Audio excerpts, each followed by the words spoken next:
Israel Iran में भले ही शांति हो गई है, लेकिन इजरायल ने अब तक नए देश पर एक बार फिर से हमला बोल दिया है। इजरायल ने जिस देश पर हमला बोला है उसका नाम यमन है। इजरायल ने यमन के हूती विद्रोहियों को टारगेट पर लिया है।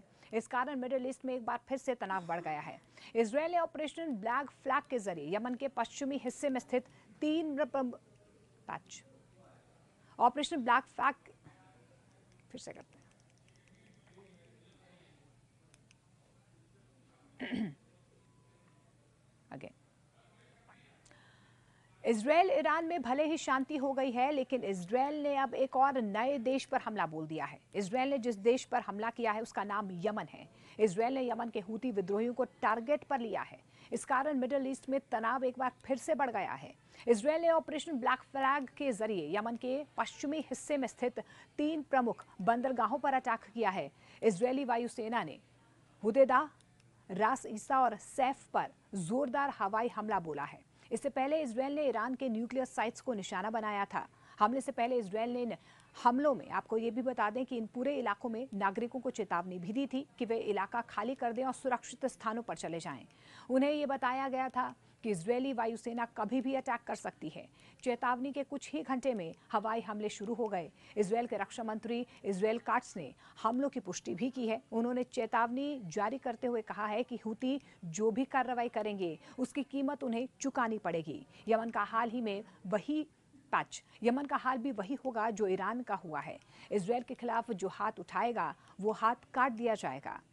इजरायल ने आखिर ये हमला क्यों किया? दरअसल आपको बता दें कि इजरायल डिफेंस फोर्स यानी कि आईडीएफ ने एक्स पर पोस्ट में हमले का कारण बताया।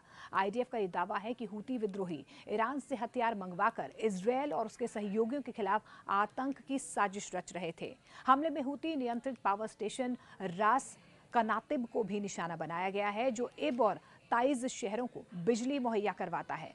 इजरायली वायुसेना ने खुफिया सूचना के आधार पर यमन के अल हुदायद, रास ईसा, सालिफ और रास कनातिब पावर प्लांट में हूती आतंकी ठिकानों पर ये हवाई हमले किए हैं। इन ठिकानों का इस्तेमाल ईरानी हथियारों के ट्रांसफर और ड्रोन मिसाइल से इजरायली नागरिकों पर हमले के लिए किया जा रहा था।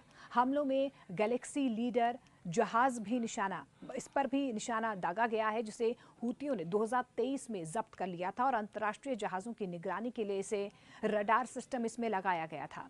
आईडीएफ ने यह भी कहा है कि इजरायली नागरिकों पर खतरे को रोकने के लिए जहां पर जरूरत होगी कार्रवाई इजरायल की तरफ से जारी रहेगी। हूती विद्रोहियों से जुड़े मीडिया ने हमले की पुष्टि भी की है, लेकिन उन्होंने सिर्फ हुदैदाद पोर्ट पर अटैक को माना है। इसके अलावा हमले से कितना नुकसान हुआ है या हताहत हुए हैं, इसकी कोई जानकारी अभी तक सामने नहीं आई है। न्यूज एजेंसी रॉयटर्स के मुताबिक हूती विद्रोहियों का यह दावा है कि इजरायली हमले के बाद उनके एयर डिफेंस सिस्टम एक्टिव हो गए हैं और हमलों का जवाब मिसाइलों से दिया जा रहा है।